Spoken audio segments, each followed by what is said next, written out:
Yeah. But another global wave is the South American anti-global, you know that. Yeah. So we were there. Anti-American. Yeah, and also I felt it was, I realized, we talked about when I grew up, East and West, but it's only when I went to Argentina I realized there's North and South. Yeah.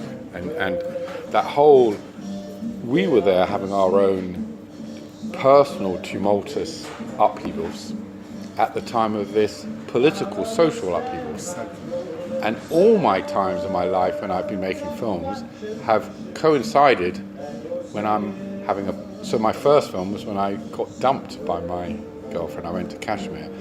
But I think it opens you up to the world, and we were, I don't know, but I have looked back on that and thought, I remember at the time, because we were in Argentina when there were the riots in Caracas and Yes. the revolution, you know, the coup against Chavez.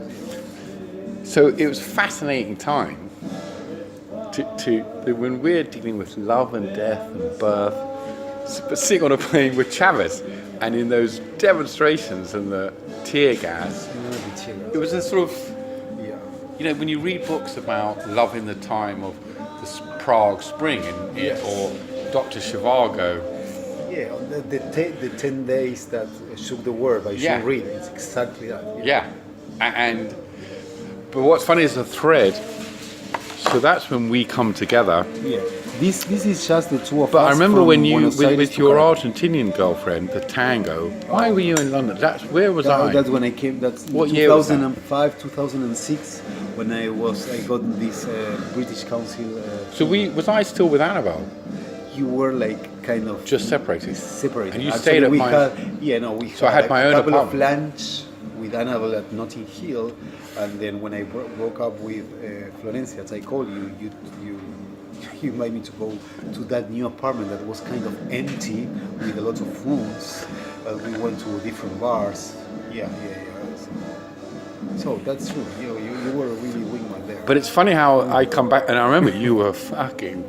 And I remember being so English, trying to understand. Like you were telling me how, God, Sean, I mean, imagine it had gone wrong. My tango dancer girlfriend was this, and I'm thinking, no kidding. You're dating a tango dancer, and you're surprised. It's been a slightly up and down emotional. You're not dating a German accountant who works for Audi. You're dating a fucking Argentinian tango dancer, and you're surprised. And this is what I've loved about you, that you can be very insightful about these global trends. It's just about fucking blind when it comes. It's like, oh, so go figure. The Argentinian tango dancer was high maintenance and a little bit. But it's funny that I come up in that life there, and then, but not with even though I did meet the American girl. Yeah. After just after my kidnap, and we met in Brooklyn. So we met. You took me to Brooklyn. Yeah, but we met first in Manhattan. You told about $7,000 that you had it from the time of the kidnap. That was a great scene. Do you remember that there was some money left, so that you were taking to New York to use it in a very creative way. So that's why you scored something in the night. It was a taxi driver driving. But I remember we went to Brooklyn and I met her. Yes. And I was very surprised. And shall I tell you what I thought about her? Yeah, of course. Be honest, you know. Yeah. Well, I straight away thought this doesn't make sense to me. Because she is, you've picked a very white-skinned, blonde, unsensual, pragmatic American as an antidote to the pain caused by this fucking go figure emotional volatile tango driver. Yes, you're totally right. And I remember thinking she reminded me of London girls or New York girls I knew, kind of Parisians. This is unfair on her. But you weren't romantic about her. No. You were very, even at that point, which was quite early on. Very early, very pragmatic. And you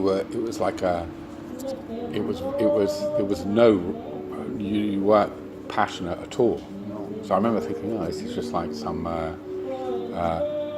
he's doing this because he thinks it's right, but he doesn't feel it. Yeah. and this is okay. This is what he needs in his life, but I don't see this lasting. But remember that And that's tango the- dancer, you know, she left me in December. Well, I never met, did I? Just She heard of it. left me in December, and 4 months later she got pregnant. With yours. No, with another guy. So that for me was kind of shocking. So I started dating Maxine just after that. So I was, Which is never a healthy time no, to, of because course. you're, No, that's why now I'm. but it's surprising that then became 10 years. I remember being quite surprised. Yeah. So But that's unfair on her. But that was, I remember meeting her. I remember seeing her walk off in Brooklyn thinking, but it was kind of more like, you know, at the beginning it was like that, and then but sometimes that's a good way to. yeah. But It's so not anyway, so the the German questions you or want the- to ask about. Yeah. So no, this is. By the like way, have you got any born cash? date? Have the you born got, have date. you got cash on you? Yeah, of course. Just kidding. Okay. No, carry on. When it came, don't worry. They don't accept like Argentine debit card. Yeah. The year that you were born, that you always Yeah. lie about your age. No, I So, don't. 1965. No, 64, December. So 4/12 in English, because Yeah. you know the Americans put the month first. Yeah. I don't know what. In Argentina, you put day first. Yes. We're Europeans. So it's 4/12/1964. Do you need to know my star sign? Some of your readers may be big on that. Okay. Yeah, it's very bad, my friend. Yeah. So the budget of the documentary. So It was a typical media story. Yeah. It's like in the music when you have a big hit. Yeah. Suddenly, I'd just come off that Taliban series, and it was a big hit. Yeah. So suddenly, they just Channel 4, because I was at BBC, to poach me, said, "We love you. You're brilliant." 3-part series, £500,000 for 3. 5. £500,000 And budget, by then we're about almost $1 million. nearly $1 million. Today, well, it's about 1.8. Yeah. Because by then was that almost It was, double. yeah, not quite, but about that, yeah. I think it was maybe a bit less, but only. Hang on, But still like a it was big a budget. Yeah, it was. Yeah, £500,000. And you have 1 year to make it. Well, because I was before I was making small budget, the BBC very small budget. Yeah. So and remember, it's very unusual for TV. It was just me, not a crew. Yeah. So before the BBC, because it's just me with a camera and they didn't pay me much, Yeah. they said we don't care how long you take. Yeah. Because So I had a very unusual. Normally you have a big the reason my shoot just now in Syria last year, 9 days, cost £130,000 because they had 2 producers, camera crews, security, 4 drivers. I was like, just give me the money, I'll make that last a year, and we score a lot of drugs and have hookers. no, that's off the record. Yeah. But TV has changed. But so it was a lot of money, and I then had, so I hadn't before, a TV agent. It all went too big, and so my fee was something like £100,000. So that was very good back for them. Yeah. But I didn't have a director. Remember, I did the job. Of course. So you were doing. It was just you I and was me. a fixer. Yeah, I was a fixer. You were the. I think you got the AP, No. didn't you? Associate producer credit. I don't remember. Did you get that credit? I think I was fixer, but I don't take it personally. I can leave. Because you were the producer, really. Yeah. Well, who? There was no one else. Yeah, it was not. It wasn't better than It's them. not such a. It was you and me. We made the film.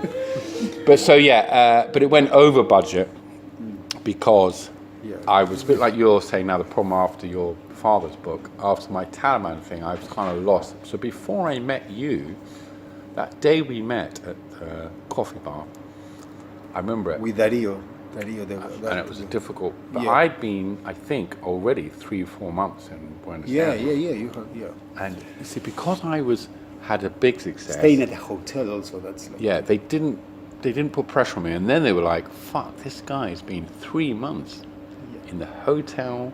yeah. And that. It wouldn't happen nowadays. It was unbelievable. And I remember saying to them, don't worry, I'm working it out. Nowadays, I mean, I look back and think, that just wouldn't happen. Discovery, Netflix, I was 3 months in the hotel. I met you. And I remember Dario was not comfortable. And he was good, him and his partner. Yeah. Everyone in Argentina, I noticed, I mean, all around the world, there was some top quality young people who were really switched on, global view. You were all, and he knew how to get stuff. But we hadn't just clicked, and I can't remember why I asked to see you. Why? No, because he couldn't do a part of the. And then when he came to Salta, you have an awful fight with him because there was. Well, I knew straight away when I met you, and it was difficult because, in fact, a bit like I'm overreading it, but like too married, but you were only supposed to be a short thing. Yeah. And we got on so well. I mean, I got on so well with you. And you were very good about it because you were like, I'm not, if Dario wants, I don't want to take. But I remember, and Dario didn't take it well, but that was my decision. I felt more, and I'm very weird. Like, so now with this TV crew, I've said to them, I don't want to work with your other directors. I like that one woman I worked with in Syria, and they're like, fuck her, she's out. And I'm like, well, I'm not making. So when it feels right, so I remember, was it Salta was our first trip together? No, we went first to Cordoba, then we went to Salta in the bus, and then Dario came in Salta. But you have an Did he? Yeah, he came to Salta. We crossed together Wow, the border. Don't remember him. That hour. Do you remember that this like train trip of 18 hours for 500 kilometers to get to Bolivia? That was. And when we get to Oruro, you had a fight with Dario because the journalist views. How you say GVs? GVs, general views. Yes. Dario knows how to work the camera, so you have a fight about the GVs. So that was like kind of like I was in the middle. I'm saying, okay, guys, I need to resolve it. And then Dario, he was very proud, saying, I'm quitting in La Paz and leaving because you stay. But then he got really angry at me, like he was angry. He was angry at me as well. I can't remember that journey, but I do remember anyway. And then we went off. But I remember meeting you, and you were sitting there. And you were very underplayed. I mean, you didn't tell me about what you did much. Anyway, so yeah, I remember meeting. Yeah, that was the first meeting, and then I remember you then meeting my friend Andy when you said, "Yeah, your friend Sean corrupted me." He came back to London. Yeah, your friend Martin. Did you? Before he met you, he was an academic, right? When he met you, you introduced to drugs and prostitutes. So here's the question about the story with Sanchez de Lozada president. Are you sure that it's okay to? Which one? The story of the. Yeah, it's funny. It's funny. Are you completely sure? Yeah, it sounds like nothing. It's fucking funny. But. And how and old by were the you? way, I met a guy here before Christmas. And this is me being a narcissist again. And we were smoking, but he went, fuck. He said, you're like, he said, wow, you're Sean. And I went, I don't feel good because I'm now like 10 years of not doing anything. And I was just feeling it's pathetic to be. He said, wow, it's good to be. He said, wow, you had this fucking, you're like a legend. He said, amongst filmmakers, you're like, wow, this guy. He said, your reputation. And he kind of didn't want to say it. So I went, why? Well, what's your thing? He said, well, on the one hand, you had this reputation being like some great stuff, but also being a real fucking cokehead. Oh, really? So I didn't know. But it's because I used to not hide it. I wasn't doing it more than others, but I'd be at a film festival with the head of BBC saying, yeah, you got any drugs? Not a good idea. So meeting someone, he was embarrassed. He didn't want to tell me, by the way. But all the stories of Latin America, they were never leaked or they were never published, right? Well, a tabloid story, someone tried to sell that story to the Sun. I don't know how they heard it. And the editor called me up. He said, Sean, because I met him once. He said, Sean, just let you know, someone tried to sell that story. I said, oh, thank you for not running it. He said, no, don't worry, I'm not doing it because of you. It's because I'd have to explain to my reader who the fuck you are. Because it's like, you're not, he was so funny, he went, so he was letting me know that for Sun readers, they're not watching documentaries. But who could have been the source? So what happened was, a girl at a dinner party, it's such a good story. She tells it at a dinner party in London. Someone tells it to a friend of a friend, and it's soon some fucker tries to sell it to the Sun. newspaper. So someone tried to sell it, and I imagine it came. And what the story? The story was TV, because everyone likes attacking liberal media. Yeah. Channel 4 filmmaker Yes. can't interview the president because he's on drugs. I don't know. But the editor ran me up and said, we're not running it, not out of any favour to you, even though it was. He said, I'd have to spend the first 3 paragraphs explaining who the fuck you are. Anyway. That's horrific. How old were you when Luke was born in September 2002? Oh, well, that's easy to answer. So 38. Is that how old I was? Yeah. 38. Yeah. 16, 64, 2002. Wow, that makes me an old father. Well, No, you don't feel it when you have a child. It's great, isn't it? I'm sure you're very good I at was clicking 34. to their age. Yes, of course. And I love that time when they were coming of age, because you see life through their eyes. Exactly. And Everything is about that. It's great. It's great. And it's a real privilege. So, yeah, it's funny. So when you say that, yeah, didn't realise It was that. 38. No, that was like a break of 1 month and a half. That it took longer than expected because, of course, that you wanted to be here. And then there's a small detail that I don't remember. We were filming in this Guatemalan field.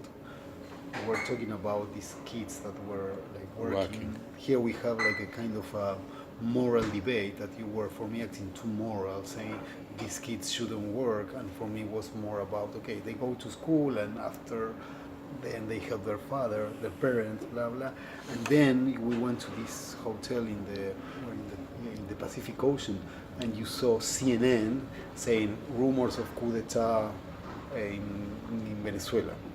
So Is that the one we were Yes. playing the game? We played football. yeah, exactly. That was in Honduras here. Where's that? Honduras? Yes, that was Honduras. Then we crossed to Guatemala, but then you got mad about, let's go now to Venezuela. And I was saying, I'm always chasing news. Yeah, no, so we went directly Did from we? the hotel. And then the quest is that we usually stay in this Spanish hotel, but I think that trip, that actually was the last trip that I was with Virginia, didn't you stay at her apartment? Because in So order I to remember save some money we always stayed. in this hotel. When I look at these demonstrations today, whenever you see the anti-government ones, they're in that fucking square Yeah. where my hotel was. And it was a small Yes. apartments. Yes. And The Spanish hotel. And that's where all, but yeah, Usually we stay there, but I think that the last time we stayed at the museum because Yes, it was very big. we the did. apartment. Yes, So you stay there. yeah. She wasn't there though. No, she was there. The last night that we went to Angelos, she was already in Los Roques. I went there to have the weekend with her. You stay going to the library. You stay the weekend like doing the research and readings. And Yes, we did stay at hers. I remember. Yeah, and I then- don't remember. It makes sense. Yeah, yeah. yeah, and I asked, please do not bring stuff here. And say, don't worry, I'm gonna. So that was our, because Virginia was not aware the Angelo thing. Of course, I never told her about everything. And with the budget, Yes. do you want to know how much of it went on drugs? I don't know. Cannot. Fucking hell. But that was something, I don't know how. Well, no, interesting it is. the thing was with the budget, whatever money I spent on hotels and entertainment, it was always saving us money because directors, producers, all those Yes. people, and so. So you exchange labor of a camera guy, exchange No, it was the for time. salary No, for for his kids for cocaine. That was No, bought is to buy us time okay, I see. and other stuff. Yeah. No, I think one of your funniest line by then, I don't know if you use it another time, is that when I say, Sean, it's very expensive to score cocaine here at 4 in the morning with a taxi driver. Why you do it during the day? And I say, this is an addict's mind. I won't be an addict. I shouldn't buy during the day. I'm gonna buy. Yeah. So that wasn't, in terms of the budget, that wasn't a good idea. No. But you No, give that's that, Catholic you got guilt. That's Catholic guilt. You can't. It's the difference between manslaughter and murder. I can't think at 3 p.m. I'm going to want Coke later. Even now I don't do that. I mean, look at me now. I ordered it. because it. Yeah, I do remember once in Caracas with Annabelle, my pregnant wife. She was with you, no? She was in. We were in an apartment together, me and Annabelle. Yeah, at one but, point. but no, in April. That was in April. I went with you in August and You're right. September. So the first time I was just with her. Wasn't as much fun as when I was with you. So I was with an apartment with Annabelle, pregnant. And you know, she was filming demonstrations. Wow. I've got a book. She's got photos of our year that year. And it's that's fascinating. nice. Because a lot of the time she's in England, but you'll see me and her in a beautiful village in Venezuela by the beach. And it was like a Gabriela Garcia. Or who's the... Garcia Marquez, yeah. No. It's Colombian. Yeah. The Nobel Prize winning who did the surrealist. Yeah, Garcia Marquez or Vargas Llosa. Borges. Louis Borges. Borges, yeah, but he didn't get the Nobel. Oh, didn't he? Louis Borges? No. But there was, you know, his surreal stories. We were in this village, me and Annabelle, and where the whole, it was a beautiful ramshackle tourist, not really tourist, but Pacific, beautiful paradise. And it was like a surreal, as a sort of English guy, well, I'm not English anymore, but sort of thing I'd read, imagining a sort of Latin American novel, short story was, we were going to the beach through this fishing village, and everyone was carrying tuna, coming away from the beach, and there'd been a market, and everyone had caught tuna, but the fucking tuna are as high as me. And it'd be like a man on a motorbike with a fucking big yellowfin tuna, a boy, and it was like this village carrying, and I remember thinking, this is just, and I've still got the photos of her. And then we were in Caracas where she's filming riots with tear gas, pregnant.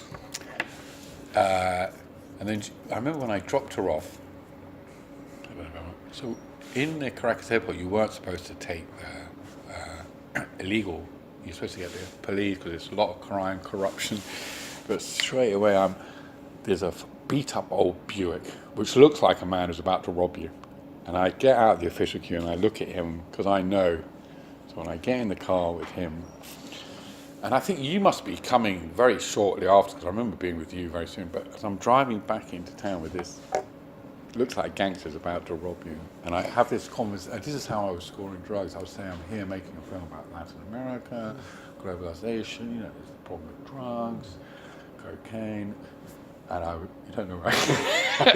That was how I'm saying, like, I'm just thinking, by the way, out of interest, having said I'm making a document, do you know where I'm getting? This guy went, as he's driving along, he leans over, Yes. and the fucking thing is a fucking gun Yeah. and a big bag of powder. And I said, brilliant. And I bought. So that's a way to link globalization with your necessities. That's a good way to link them. Anyway, it was quite funny. But I didn't remember that. But she was actually spent a little time with me there. Yeah. And you remember that you had like this terrible fight with mentor in Tijuana that you call Kant.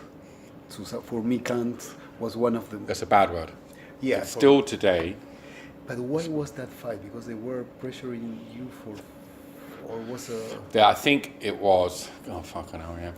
The problem was, and I regret this has really affected my. Not that you're interested in this, but this has damaged my career.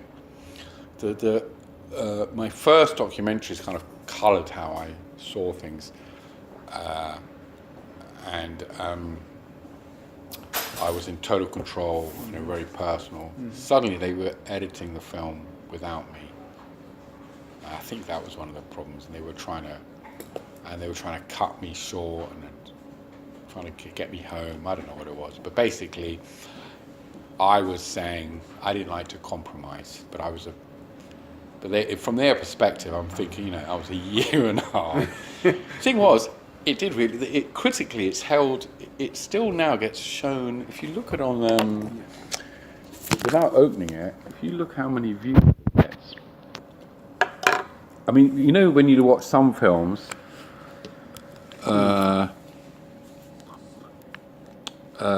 they look dated 5 years later. Yeah. It doesn't look like we've got it wrong. When you look at it now, the last time I looked at it, it was like, well, you know what? our journalism was kind of quite solid. Yeah. But it still gets like, it's got like, you'll look at it and it will say on Vimeo, I think, 500,000 views, half, like. That's good. Yeah, it does really well for Channel 4. So I don't think, anyway, but yeah, Mentor. But your problem was more not with Ben, because Ben was the name of the editor. Was more that they were like editing the. They were trying to control it, and I didn't. Yeah. And I remember Kant, and that you throw the phone in Tijuana, and that was like, that was quite a moment. I remember that. And you know what? I now look back. But that was your first big fight with a production company. Then you have a lot, but that was like. No, I'd had fights before, and I made the mistake. I remember at the BBC actually before. No, I'd actually always had fights. I made stupidly, the first documentary I made, I thought, I was reading books, about Kappa I stupidly was, I was a bit naive or trying to think of it, not romantic, but kind of naively ignorant, that you had to live the life to really, you weren't just in TV. So when I was in Kashmir, my first film, if I had to die looking for I would do it. And because when I capture that on camera, the audience could sense this guy's not saying I'm on a great journey. Like now they talk about journeys. Yeah, I see. They always talk in TV, he went on a journey. They do that even in cookery shows. Yes. It's been a great journey making the omelette. Yes. And we were on a real journey, but I remember I had to fight to be on it, because they wanted me to do 1 week in Venezuela, go back. Yeah. And I felt this need, if you're filming it, you had to genuinely be on a journey of discovery. Yeah, of course. And if you didn't, you were cheating. Yeah. And you could sense that on camera. So it was a good place to have an argument. It came from a good place. Yeah. And in Kashmir, everything I filmed was real, because I never went home. I was 6 months. And when you see me on camera saying, I miss home, it's because I missed home. Not now, celebrities in a jungle for 1 week. Yes. I miss home. Because they do this, and that actually came from my kind of filming, where you saw someone going, I'm frightened, because I really was. And on that South American, they were already trying to get me to cheat a bit. I didn't like coming back I wanted you and me, unfortunately, it's where my marriage went wrong. Didn't like my wife being there, because my art experience was I was on my own. Yes. So it's this thing of wanting to really keep it real. And I was fighting, but with hindsight, I realized I was fucking like an absolutist, difficult. And the truth is, keeping it real might be 4 nights getting fucked off my head, shagging hookers. I see. But it really was that. That's where it was, and I was fighting against the machinery of TV in my head. I see. But that's an interesting debate. It's not like something. Oh, and I genuinely still think it's not about budget, or it's not about like. No. It was me wanting to keep it real. That if you're going to have something on camera, I want to feel that person, and it's partly this. It was a belief, having made my first film, that an audience can smell. So we got this reality TV, which is all fake. And my feeling is, and it's true, when you say you really like that Pablo Escobar film, an audience can smell something, if it's real or not. And but I realised it's fucking cost me a career and a house by being too, and sometimes actually, you can be a bit, play the game, set things up and capture a good moment. I mean, it's the debate with Kappa, but in fact, Kappa did, and Cartier-Bresson, the photographer, of course, capturing the moment, but in fact, he staged some of those moments. Yes. So I realised, actually, if I'd been a bit more professional, you can make a really good documentary in 6 months and capture some really good, honest moments, but still be. Whereas I felt you had to live every moment. Yeah, and we were not rushing at all. That also was the spirit of the trip. That was the spirit. And you know what, though, when you look back in life, here's where I think it's such a great thing. because leaving aside the film, which I think is okay, there's nothing great, but it's a TV series. But I'm now 55, looking at very towards the end of the TV career in this day and age, and even towards life potentially. And I look back at that time we had together, which it didn't feel at the time so much as one of the most special times of my life. Because I was kind of obsessed with Afghanistan, Iraq, and actually when I was kidnapped, because South America thing had less, obviously less war and extreme, but when all of that burns away, the fading light, like you're looking at as an old man over life, that warm glow from we had together a year in South America is much more special to me than other times. And little examples, so all the extreme times I've had, but something that keeps coming back to me. We have the shooting in Caracas, that was one of our fights. Because I get really angry at you because you were like trying to. I was saying, why are you putting our life at risk? Yeah, and I was just, and I had I mean, I was going towards gunfire, which is I now know is really stupid. There was shooting. No, but one of my memories, which I look back when times were really low, or when I'm thinking about life's travels. There was a moment we had which was a nothing moment, but it's been more special to me. I can't remember where we were. I think it was near El Salvador. So we slept a night in a really bare concrete farmer's house with this guy who was very special, the driver. This whole and he made us peach snaps. Yes. For breakfast. Yes. And it was real peach. Yes. And we were sitting there, and it was breeze block. It was a really ugly, brutal house. But he made this himself, and it was. We were hearing stories about death squads in El Salvador in the past. Yes. And I remember having a rough night, but drinking that, one of those beautiful flavors. I remember that memory stayed with me more than being in Rio de Janeiro with a rock band or being in a war zone. So in a way, this is why I don't give a fuck. You told me in an email that you thought about that during the time of the 3 months in the room. Oh, I thought a lot, and it became a lot more because it was those war. And so that year we had, the program was a byproduct. Yeah. And the reason why I wouldn't regret it, if I was giving a lecture to young filmmakers, like, you know what, you may not work again, but you know, as long as you produce something which is okay. But if someone gives you that amount of money and you're allowed to spend a year of your life, don't fucking hurry, because this ain't going to happen often. And it didn't, you know. Yes. And we had that. I remember being able to, the fact that we could go back. I forgot that meeting. Let's go back to Caracas. That was like, but you know what? Or when in Honduras, when we stayed these 3 days, like playing soccer and chess in that, it was like. Now, are you going to write the truth? Because you're very good at putting your cousins saying this is the truth. You're very good with me. But the chess and the soccer, no, don't worry. You're going to. For chess? Yes. No. Are you going to write that you lost the chess? I don't remember I know you ain't. I bet you'll find that very difficult. Yeah, I find it. And by the way, you only won at football. Yes. Because we were on a full-size fucking pitch. That was stupid. And you were smoking, yeah. We should have. I've still thought about that. I haven't got over it.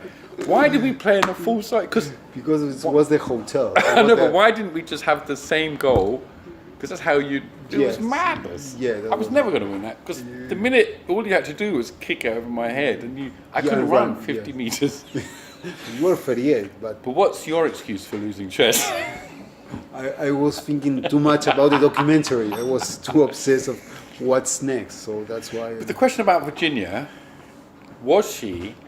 Because this is what I remember. To me, she was this mystery. And what's the word for it? Where when someone is a puzzle? No. You can't. You don't know. They're not. You can't.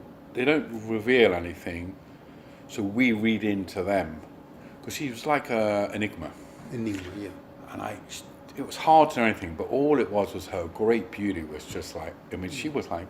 She was charming also. She was like fun and charming. Everything about her was just she was smart and she was funny. Yeah, she was. I remember meeting her. She was like quite ballsy. She could be one of the guys. Everything.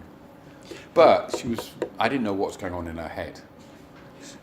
you know what was really sad about our conversation, right? Like, because the conversation is about, okay, finally she left you, right? We didn't talk. Tell me, because I was going to ask you, what have you just? Has she lived up to what we imagined? That's the interesting And were point. you really in love, or was it this I Ava don't know, Gardner figure? Yeah, it was kind of. I think that was kind of.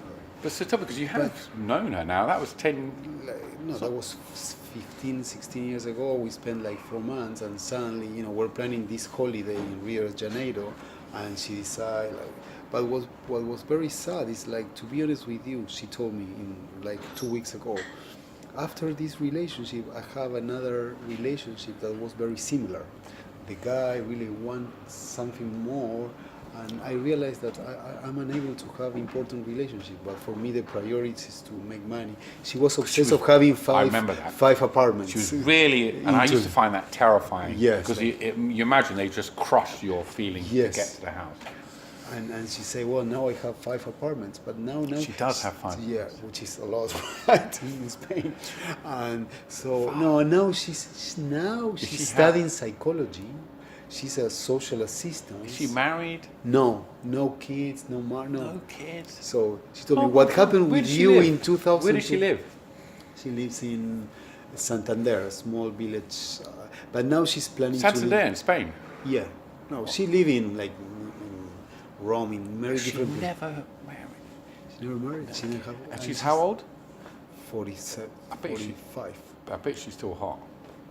Well, we have this Skype, and but when that happen to you, when something has gone, like Isn't that amazing? So are you now at that where it's No, I wasn't like flirting like. No, but it's gone, and you're gone. looking at going. I don't even understand what that was. Yes,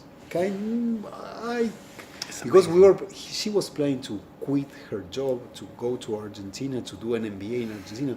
At some point, we have these big plans. Like, well, also with Luna, we have these big plans. So maybe it's problem when I say big plans.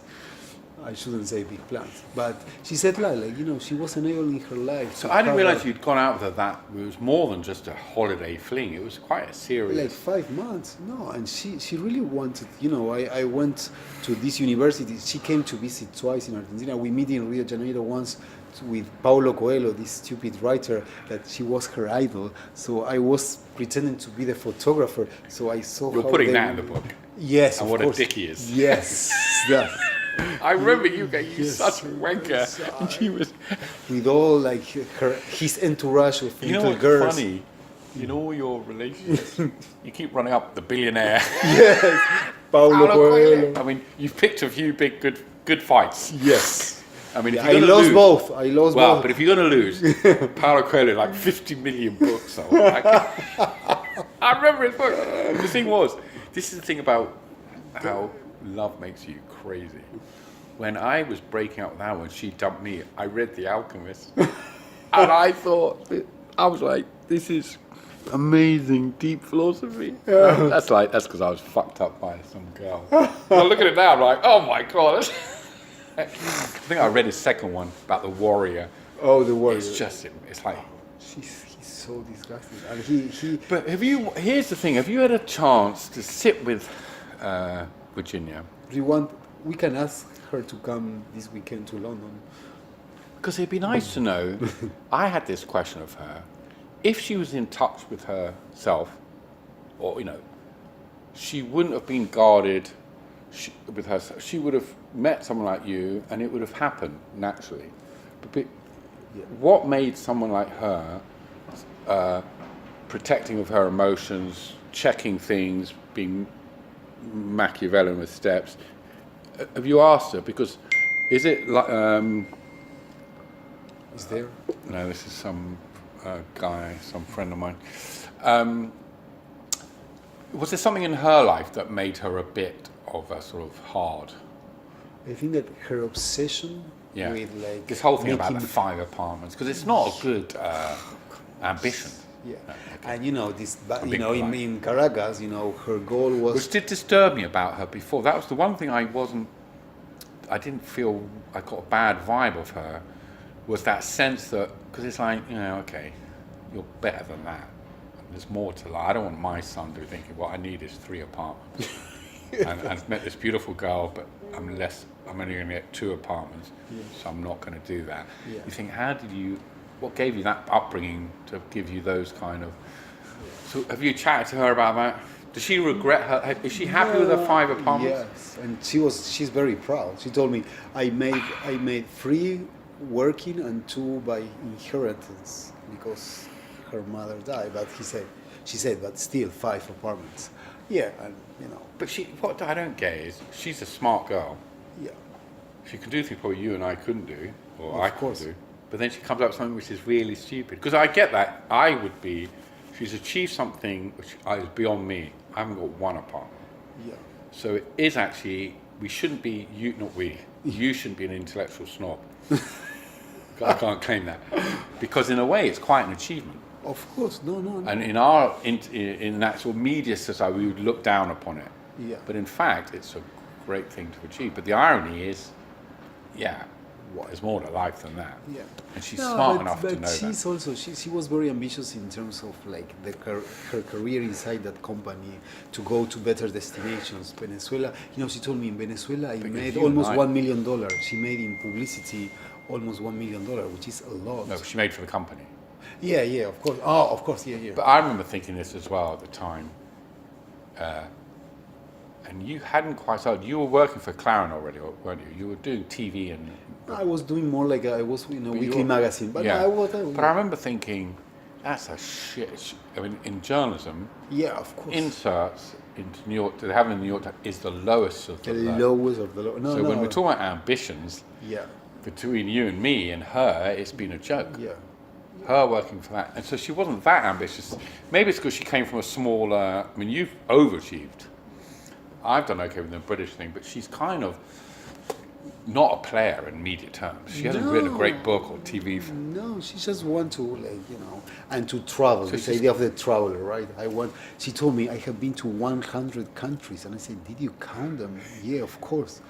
No, it's my son who is 8 years old would ask you, Sean, how many countries do? But you don't count them. No. So she's not that smart. No, I think that she's like. So maybe.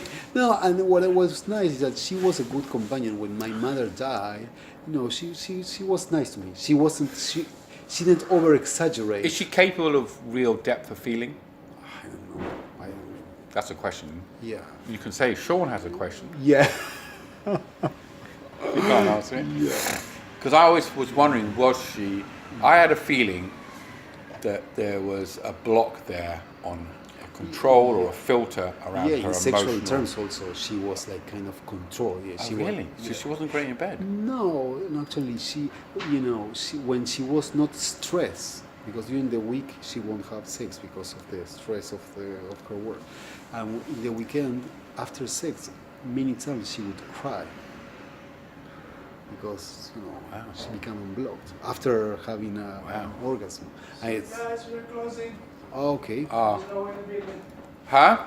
There is no one in the building. We're closing the building. No, what? Sorry. There is no one in the building. Are we not allowed to let ourselves out? Sorry? We're just still doing an interview. Are we not allowed to can I not let myself out the front door? No, I have to close the... Oh, you closed here. Okay, so do you mind going to another place or what? No. Also, we are waiting for your friend. Right? Yeah. Oh, let me text the sideline then. Yeah, because he would.